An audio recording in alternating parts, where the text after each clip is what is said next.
अब चलते हैं अपने गीता पे चलते हैं। आज कृष्ण भगवान अर्जुन से क्या कह रहे हैं। ये मेरा 17वां, ये गीता का 17वां अध्याय चल रहा है और ये 18 अध्याय हैं इसमें। तो ये 17वां अध्याय चल रहा है। 18 में तो हमारे कृष्ण भगवान जी ये सब कुछ गीता को ये संपूर्ण कर देंगे और सारा ज्ञान दे देंगे। और फिर उसके बाद में कहते हैं कि देखो, हम यहाँ पृथ्वी पर जब आते हैं तो कृष्ण हमें ज्ञान देने के लिए गोलोक से आते हैं, प्यार सिखाने के लिए गोलोक से आते हैं, ये धर्म की रक्षा करने के लिए गोलोक छोड़ के आते हैं, राधा रानी को छोड़ के आते हैं। लेकिन हालांकि राधा रानी को साथ लेके आते हैं, क्योंकि राधा तो कृष्ण के बिन रह नहीं सकती हैं, कृष्ण राधा के बिन नहीं रह सकती हैं। लेकिन उन्होंने कितना, भगवान कृष्ण ने कितनी यहाँ परेशानियाँ उठाई थी कि देखो, अर्जुन के सारथी भी बने थे, झूठी पत्तल भी उठाई थी, जन्म से उनके राक्षस हुए थे, जन्म से उन्हें राक्षसों के संग उन्हें युद्ध करना पड़ा, राक्षसों के संग खेल खेलना पड़ा। लेकिन मुस्कुराते मुस्कुराते मुस्कुराते हुए, सब मुस्कुराते हुए। देखो, ये हमारे शिव हैं, कृष्ण हैं, ये सारा कुछ मुस्कुराते हुए सहन करते हैं, सारा कुछ मुस्कुराते हुए करते हैं। चूँकि अगर क्रोध करने के पे तो ये सब कुछ नाश ही हो जाएगा। तो देखो यहाँ क्या है, तो यहाँ यही तो दिखाया जाता है कि हमें जन्म लेने के बाद में अगर हमारे पास में कोई परेशानी आती है तो हमें त्याग नहीं करना चाहिए, हमें छोड़ के हार के थक के नहीं बैठना चाहिए, हमें लड़ना चाहिए। ये जीवन, जो जीवन किसको कहते हैं, जीवन उसको कहते हैं जो जिंदगी के लिए लड़ना पड़ता है। और जो जिंदगी के लिए लड़ता है तो वो सबका प्यारा होता है। चूँकि ये जिंदगी का द्वंद्व है। तो यहाँ कृष्ण क्यों आए, कृष्ण भी तो यहाँ पे सबका उद्धार करने के लिए आए थे, नहीं तो गोलोक से भगवान कृष्ण को यहाँ आने की क्या जरूरत थी। लेकिन ये देवता लोग ही लेके आए थे, ये ब्रह्मा और विष्णु और ये शिव, ये ही लेके आए थे कि चलो पृथ्वी पर उसका उद्धार करना है, धर्म की रक्षा करनी है। तो देखो, यहाँ अर्जुन के सारथी बन के अर्जुन को तारा, पांडवों को विजय करवाई, जितने राक्षस है उनका भी अंत किया। तो हमें जब ईश्वर हमारे लिए इतना करते हैं, संसार के लिए करते हैं और जो धर्म के लिए करते हैं, तो हमें भी थोड़ा सा उनका कथा हमें सुननी चाहिए, उनका ज्ञान सुनना चाहिए। ये ही हमारे लिए ये धर्म की कहते हैं, ये ही हमारा धर्म का मार्ग है, ये हमारे जीवन की व्याख्या है। तो चलते हैं कृष्ण भगवान आज क्या कहते हैं। 17वां अध्याय चल रहा है मेरा। यहाँ भगवान कृष्ण का और राधा रानी का उनका स्वागत करते हैं, उनका आगमन करते हैं। ओम कृष्णाय नमः, ओम वासुदेवाय नमः, ओम गोविंदाय नमः, ओम परमात्मने नमः, ओम राधा वल्लभाय नमः, ओम क्लीं कृष्णाय नमः, ओम क्लीं कृष्णाय नमः, ओम क्लीं कृष्णाय नमः। कृष्ण भगवान राधा रानी को मैं कोट कोट वंदना करती हूँ, स्तुति करती हूँ। और संसार के जितने हैं सबको मैं प्रणाम करती हूँ, जो छोटे हैं उनको मैं स्नेह करती हूँ, और सबको जय श्री कृष्णा और राधे राधे। तो हम चलते हैं, कृष्ण भगवान क्या कह रहे हैं, देखो हमें सुनना भी चाहिए और समझना भी चाहिए। ये तो देखो, अगर हम पृथ्वी पे आए हैं तो कुछ करके जाना चाहिए। ऐसा नहीं है कि आए और खा पी के और चल दिए, ऐसा तो नहीं होता है कि आए और खा पी के चल दिए अपने और बैंक बैलेंस को जमा कर दिया और वो बैंक बैलेंस का बैंक में ही पड़ा है, उसको खा और रहे हैं, कमाया हमने और खा और रहे हैं, और हमने जीवन दुख में काटा और हमने भगवान को भी त्याग दिया इसी चक्कर में। तो क्या हुआ, हमसे बड़ा मूर्ख कौन है, कोई नहीं है। कौन हुआ, हमसे मूर्ख तो कोई बड़ा है ही नहीं। इसलिए काम सारे करने चाहिए, घर का भी करना चाहिए और भगवान का भी कार्य करना चाहिए। तो ये करते हुए हम चलते हैं। आज कहाँ थे, तो हम थे ये 17वें अध्याय के 3रे श्लोक पर थे हम। सत्वानुरूपा सर्वस्य श्रद्धा भवति भारत, श्रद्धामयो वयं पुरुषो यो यच्छ्रद्धः स एव सः। देखो यहाँ सत्वानुरूपा, ये सर्वस्व श्रद्धा है। इसको सर्वस्व श्रद्धा को जो है, ये इसमें कल जो हमने सुनाया था, ये श्रद्धा देह नाम स्वभाव जा। देखो ये मनुष्य का शरीर, ये देह नाम में ये शरीर, मनुष्य को शरीर का अहंकार, ये स्वभाव हो जाता है मनुष्य का। तो यहाँ पे ये श्रद्धा और ये स्वभाव, ये जो है इसमें अंतर नहीं है। अर्जुन इस बात को पूछ रहे हैं कि ये श्रद्धा और ये जो है देह नाम और स्वभावजा, ये क्या है? चूंकि देखो कभी कभी अर्जुन तो शुरू से ये गीता पूरी होने वाली, अर्जुन का ये भ्रम नहीं गया, वो भ्रम उनके अंदर रहा ही रहा। चूंकि देखो हम भी कभी किसी प्रश्न को हम उत्तर लेते हैं, समझना चाहते हैं कि इस प्रश्न का उत्तर क्या है, इसका मतलब क्या है, तो इसको हम समझने के लिए हम भी किसी से पूछते हैं। तो कैसे? चूंकि देखो उनके मन की आशंका, जो भगवान कृष्ण ने अर्जुन के मन की जितनी आशंका थी, जितना उनके अंदर अज्ञान था, या फिर वो जिस किसी को हम वो समझ नहीं सके थे, वो कृष्ण ने उनको परिपक्व कर दिया। तो हे भारत, सभी मनुष्यों की श्रद्धा उनके अंतःकरण के अनुरूप होती है। देखो ये श्रद्धा और अंतःकरण वो बात एक ही है।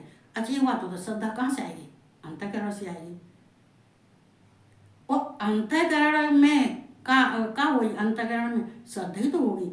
तो ये श्रद्धा और अंतःकरण में भगवान कृष्ण अर्जुन से कह रहे हैं, इसमें अर्जुन इसमें कोई फर्क नहीं है, ना ही अंतःकरण में और ना ही श्रद्धा में। ये एक ही बात है। अंतःकरण और श्रद्धा में को, और स्वभाव में, स्वभाव, श्रद्धा और अंतःकरण, इसमें कोई अंतर नहीं है। क्योंकि ये श्रद्धा हमारे अंदर अंतःकरण में होती है। ये कह रहे हैं, ये भारत, सभी मनुष्यों की श्रद्धा उसके अंतःकरण के अनुरूप होती है, हमारे अंतःकरण के अनुरूप होती है। जैसे मान लीजिए हमारे अंदर क्या है, ये हमारे अंदर जो है जो जितने प्रकृति के गुण होते हैं, ये सत रज तम, ये कहाँ से होते हैं? हमारे अंतःकरण, हमारा अंतःकरण इन्हीं से तो बना है। अब ये श्रद्धा तुम्हारी इन तीनों में से किसको गई है? ये तीनों ही सत रज तम, इनमें है श्रद्धा। और ये अंतःकरण है। तो ये क्या है? देखो वैसे ये अंतःकरण और श्रद्धा ये तामसी और राजसी में जाता है, ये सात्विक में नहीं जाते। और अगर सात्विक है तो ये श्रद्धा हट जाती है। वो शास्त्र से करता है, जो भी करता है वो श्रद्धा से नहीं करता है। क्योंकि श्रद्धा का मतलब जो होता है, जो अंदर उसके अंतःकरण में आता है, वो ही कहता है, वो ही कहता है, और वो ही उसका स्वभाव बन जाता है। जो प्रकृति के हैं तीन, तो ये हैं, ये मनुष्य के अंदर होते हैं। लेकिन जो इन तीनों से अलग छूट जाता है, अलग निकल जाता है, तो वो गुणातीत हो जाता है, वो उन गुणों से पार हो जाता है, इन गुणों को छोड़ दे जाता है, तो वो भगवान को प्राप्त कर लेता है। और ये तीन जो होते हैं, तो कहते हैं अंतःकरण के अनुरूप होते हैं। अंतःकरण, श्रद्धा अपने अंतःकरण के अनुरूप होती है। क्योंकि ये प्रकृति के तीनों गुण हैं हमारे अंतःकरण और श्रद्धा में हैं। ये यज्ञ, तप और ये जो है यज्ञ और तप और ये जप, तो कहते हैं ये होते हैं। तो ये कहाँ होते हैं? ये श्रद्धा में होते हैं। देखो जो शास्त्र वेद से करता है, तो ये तामसी और राजसी जो होते हैं, वो प्रकृति के अंतर में होते हैं। यह पुरुष श्रद्धामय है, इसलिए ये पुरुष श्रद्धामय है। क्योंकि जो उसके अंतःकरण में है श्रद्धा, वो ही उसके बाहर है। अंतःकरण की श्रद्धा है, वही बाहर है, इसलिए ये श्रद्धामय है। क्योंकि इसके अंदर तीनों गुण विराजमान है, ये सत रज और तम। और इन तीनों प्रकृति गुणों को वो भोगता हुआ और वो श्रद्धा में रहता। चूंकि शास्त्र से वेद और शास्त्रों के अनुसार कोई कार्य नहीं करता, चूंकि एक देवी होता है जो देवी प्रकृति होता है, वो क्या करता है, वो वेद शास्त्रों से वो करता है, पूजन करता है, भगवान की याचना करता है, भगवान का जप तप करता है, यज्ञ करता है, होम करता है। और लेकिन कुछ ऐसे होते हैं कि वो अज्ञान होते हैं, वो वेद शास्त्रों को नहीं जानते हैं और ना ही वेद शास्त्रों को पढ़ते हैं, क्योंकि वो अपनी श्रद्धा से करते हैं। तो श्रद्धा, ये श्रद्धा में ही ये तामसी और राजसी गुण ये श्रद्धा में ही आ जाते हैं। तो कृष्ण भगवान उनको समझाते हैं अर्जुन को, इसलिए है जो पुरुष जैसी श्रद्धा वाला है वह स्वयं भी वही है। तो जो मनुष्य जैसी जाति श्रद्धा है वो तामसी में गया है कि राजसी में गया है कि सात्विक की है, किस में गया है, ये सत में गया है कि रज में गया है कि तम में गया है ये पुरुष। इसलिए जो पुरुष जैसी श्रद्धा वाला है उसकी श्रद्धा किस में गई है, कैसी श्रद्धा है। देखो यहाँ जो हमने बताई थी नेक्स्ट की, कल हमने बताई थी इसमें है नेक्स्ट की, और देखो ये निष्ठा, देखो ये नेक्स्ट की और निष्ठा, ये क्या, इस निष्ठा को हम कहते हैं स्थित। वो जैसी स्थिति में होता है, बाकी निष्ठा जैसी स्थिति में होती है वो वैसी ही स्थिति में रहता है और वैसा ही उसका स्वभाव हो जाता है। इसमें देखो कल मैंने बताया था देह नाम स्वभावजा, सर्वस्व और स्वभावजा। सर्वस्व भी ये ही मनुष्य के लिए ही है, ये देह नाम सर्वस्व और ये स्वभावजा, ये मनुष्य के शरीर के ऊपर कहा है, ये मनुष्य के ये अहंकार का कहा है, मनुष्य के शरीर का है, यही मनुष्य का स्वरूप होता है, यही मनुष्य का स्वभाव होता है। श्रद्धा ये ही मनुष्य का अहंकार भर, देह नाम अहंकार, देह नाम अहंकार, अहंकार भर उसका स्वभाव हो जाता है, वो ही उसकी श्रद्धा हो जाती है, वो ही उसका स्वभाव हो जाता है और वो ही निष्ठा हो जाता है। मतलब निष्ठा उसी में स्थित रहता है, निष्ठा मतलब उसी में स्थित रहता है। ये भगवान कृष्ण अर्जुन को समझाते हैं और वे जो है वह स्वयं भी वही है, और वो स्वयं भी वही है जो उसकी श्रद्धा है, जो उसके अंतःकरण में है। ये सत रज तम जो कुछ भी है वो उसका वो ही स्वरूप है और वो ही है, चूंकि वो घोड़ातीत नहीं है, मतलब वो घोड़ातीत नहीं है। घोड़ातीत होगा तो वो ईश्वर को प्राप्त हो जाएगा। कहते हैं ये देवी और एक आसुरी, एक देवी प्रकृति एक आसुरी प्रकृति, वो आसुरी में ही रहेगा, चूंकि वो देवी प्रकृति में नहीं जा सकता। ऐसा इंसान जो भगवान का भजन करता है वो देवी प्रकृति का होता है, और जो आसुरी स्वभाव का होता है उसके अंदर जैसी श्रद्धा होती है, उसके अंदर अहंकार होता है, उसके अंदर स्वभाव होता है। ये तीन होते हैं। ये तीन क्या हैं? ये तीन गुण, इन्हीं का विभाजन किया गया है, इन तीनों का ही विभाजन किया गया है। एजंते सात्विका देवान्नक्षर सांस राजसा प्रेतान भूता गणाश्चान्य यजंते तामसम जना। देखो यहाँ ये क्या है, देवान्नच रंजास राजसा। देखो यहाँ भगवान ने सात्विक और राजस और तामस यह तीनों का कहा है। यहाँ यजंते तामसम जना प्रेतान भूत गणाम चान्य। तो देखो यहाँ भगवान कहते हैं कि जो देखो यक्ष किसको कहते हैं? कुबेर। यक्ष किसको कहते हैं? कुबेर। जो कुबेर हैं वो हैं, और राक्षस तो है ही है। जो प्रेत उसके अंदर कहते हैं राक्षस कौन होते हैं? ये देखो यक्ष तो एक कुबेर होते हैं, राक्षस वो होते हैं जो संसार से प्राणी चला जाता है और ये राक्षस योनि में जाके वो राक्षस योनि ले लेता है। तो राक्षस योनि कहते हैं ये भूत प्रेत पिशाच जो होता है, तो ये राक्षस होता है जो संसार से जाने के बाद में, और जो संसार से जाने के बाद में और अगर वो देवी प्रकृति का होता है तो संसार से जाने के बाद में वो हटका उसको स्वर्ग लोक मिलता है और मोक्ष मिलता है। और ये नरक यहाँ भी है और नरक उनको वहां भी है। तो यहाँ पे भगवान कृष्ण सब समझा रहे हैं। सात्विक पुरुष देव को पूजते हैं। जो सात्विक होते हैं वो देवों को पूजते हैं। जो सात्विक प्रवृत्ति के होते हैं वो हमेशा देवताओं की पूजा करते हैं। जैसे ब्रह्मा है, विष्णु है, शिव है, इनकी देवताओं की पूजा करते हैं। चूंकि देवताओं की जो पूजा करने वाला होता है, ये कृष्ण कह रहे हैं अर्जुन जो देवताओं की पूजा करने वाला होता है तो उसको जो है स्वर्ग लोक मिलता है। और जो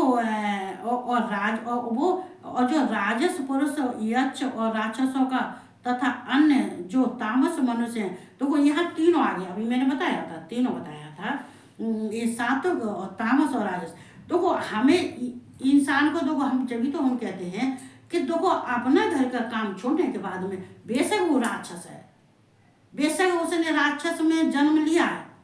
एक बात होता, प्रहलाद कौन थे? एक दैत्य थे, एक दैत्यों के घर जन्म लिया था।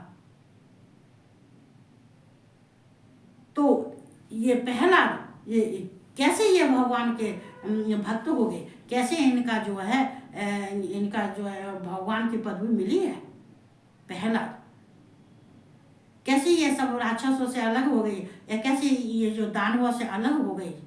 तो सब नहीं होते, जैसे जाति प्रवृत्ति होती है वो उसी में रहता है और उसी में रहने के बाद में उसी के उसके गुण हो जाते हैं, उसी का वो स्वभाव हो जाता है। करते करते तो वो राक्षस योनि में ही जन्म लेता है, फिर उसको अंत कहीं अच्छी जगह स्थान उसको नहीं मिलता है। तो राजस पुरुष यक्ष ये कुबेर अभी मैं बता रही थी, जैसे कुबेर हैं राक्षस को और राक्षसों को तथा अन्य और जो तामस मनुष्य हैं, जो तामस हैं और राजस हैं, जो राजसी हैं तामसी हैं वो राक्षस हैं। जैसे कि कुबेर, देखो राक्षस मैंने अभी बता रही थी राक्षस कैसे होते हैं। राक्षस होते हैं यहाँ पर जो ये उनके कर्म खराब होते हैं, उनके विचार खराब होते हैं, उनके स्वभाव खराब होता है। जब ये सब कुछ उनकी राक्षसी के प्रवृत्ति के होते हैं, जो राक्षसी स्वभाव के होते हैं, जो ये तामसी और राजसी होते हैं, तो ये क्या होते हैं, इनके मरने के बाद में वहाँ जाके ये भूत और पिशाच और ये बनते हैं, जो है राक्षस ये बनते हैं। तो यहाँ भगवान कृष्ण कह रहे हैं राक्षसों को तथा अन्य जो तामस मनुष्य हैं वे प्रेत और भूत गणों को पूजते हैं। और जो तामस होते हैं, राजसी होते हैं, तामस होते हैं, वो भूत और पिशाचों को भी, भूत गणों को ही पूजते हैं। कहीं कहीं देखा है तुमने? मैंने तो देखा है, चूंकि मैं तो गांव की मैं तो गांव की देखती हूँ, गांव की थी तो मैं देखती थी किसको पूज रहे हैं। कहते हैं कि अरे हाँ वो चलो वो खत्म हो गया है और उसके वहाँ पर खेत पर समाधि लगे, चलो उनकी वहाँ पूजा करते आते हैं, लेकिन देवताओं की पूजा नहीं करते हैं। जो इंसान मनुष्य हैं जो खत्म हो गए हैं, जो और सारे कर्म कुकर्म कर रहे हैं, उनकी पूजा करते हैं। तो लेकिन उन्हें ये नहीं मालूम ये तो हमारे तो ये भूत और पिशाच बन गए, राक्षस बन गए। तो जो भूत और प्रेत और भूत गणों को पूजते हैं, वो भूत और गणों को पूजते हैं, चूंकि वो खुद ही तामसी हैं। ये भगवान कृष्ण यही तो समझा रहे हैं कि अर्जुन इनका स्वरूप ही है, इनका स्वभाव ही तामसी है, इनका रूप भी तामसी है, इनके जो जितने गुण हैं वो भी तामसी है, इनका स्वभाव भी तामसी है। ये जो तीन इनके संचर, ये श्रद्धा, ये अंतकरण, ये भी राक्षसों की होती है, जो अच्छे पुरुष की नहीं होती है। जो देवी संपदा वाले होते हैं, जो देवताओं की पूजा करते हैं, वो एक गुण उनके अंदर नहीं होते, तो उनको क्या कहते हैं? गुणातीत। अब कोई हमसे कोई कहेगा तुम्हें गुस्सा क्यों नहीं आता?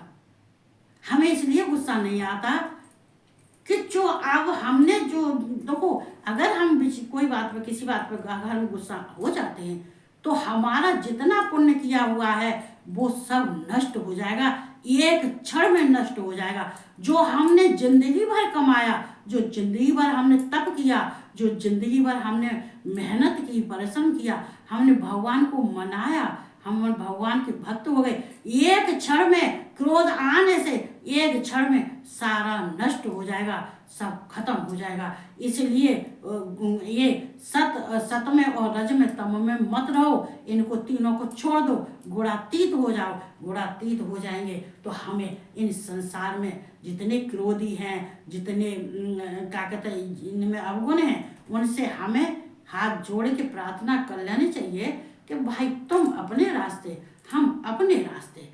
चूंकि हमें यहाँ नहीं रहना है, हमें आगे का भी देखना है। हाथ जोड़ लो, अगर वो 10 कह लेता है उसे कह लो भाई तू बड़ा, हम तो छोटे, बस। अब दो सर से पानी उतर जाता है तो फिर तो नहीं चुप रहा जाता, फिर तो बोलना ही पड़ता है, मजबूरी है। और जितना है उतना क्रोध अपने अंदर मत आने दो। मतलब कहने का मतलब यह है कि राक्षसी प्रवृत्ति के मत बनो, राक्षसी स्वभाव के मत बनो। राक्षसी जो श्रद्धा अंतःकरण में तुम्हारे में जो मन आ रहा है वो कर रहा है, मन आवे खाए रहे, मन आवे इससे जो बोल रहा है, मन आवे सो कर रहा नहीं कर रहा है, ये नहीं करो। ये नहीं करोगे तो भगवान कृष्ण किसी से अलग नहीं है, उन्हीं के अंश हैं हम। वो खुद कहते हैं इस बात को कि तुम मेरे अंश हो तो तुम मेरे बच्चे हो, तुम मुझसे उत्पन्न हो, तो तुम भगवान कृष्ण जैसे क्यों नहीं हो जाते, राधा जैसे क्यों नहीं हो जाती हैं। जितनी मेरी हमारी माँ बहनें हैं, हमारी भाभियाँ हैं, क्यों नहीं तुम राधा जैसी हो जाती हो। राधा जैसे के लिए क्या तुम्हारा राधा का उन पे जय के साथ उनका नाम राधा राधा लिखा है। अरे गुण होने चाहिए राधा के, राधा जैसे गुण होने चाहिए, लक्ष्मी जैसे गुण होने चाहिए, तो तुम साक्षात लक्ष्मी हो, तुम साक्षात राधा हो। ये गुण ही हमें कहते हैं लक्ष्मी बना देंगे, राधा भी बना देंगे, माँ जगदम्बा भी बना देंगे। और जो गुण नहीं है तो हमें क्या बनाएंगे, हम क्या कह सकते हैं। ये तो दुनिया जानती है क्या होता है, फिर कौन बनते हैं। तो ये कहते हुए अर्जुन को जो समझा रहे हैं, ये 17वां 18वां जो अध्याय है, ये भगवान शिव कृष्ण का लास्ट का चल रहा है। वो सब कुछ समझा देंगे इन्हीं 2 अध्याय में। बस 18 के बाद में फिर जो होगा वो तो बाद में फिर मैं सुनाऊंगी। तो ऐसे कहते ही तो हम सबसे बस यही प्रार्थना है, सब आराम से रहो, लेकिन थोड़े से भगवान में भी ध्यान लगाओ। तुम्हारे एक ही जन्म नहीं है, तुम्हारे अनेक जन्म है। अरे तुम मनुष्य होने में जन्म नहीं लोगे तो कीड़े मकोड़ों में लोगे, या कुत्ता जानवरों में लोगे, जन्म तो लोगे। या फिर किसी नरक में कढ़ाई में पड़े होंगे, या किसी साकर में बंधे पड़े होंगे, या कि साकरों में बंध रहे हो, या किसी तेल की कढ़ाई में पड़े हो। यही तो होगा, और क्या होगा। इससे हटने के लिए हमें थोड़ा सा भगवान की शरण में जाना चाहिए, जरूरी होता है। यही कहते हुए मैं सबको आराम से अच्छे से रहो, यही कहते हुए सबको राधे राधे, सबको जय श्री कृष्णा और सबको गुड नाइट।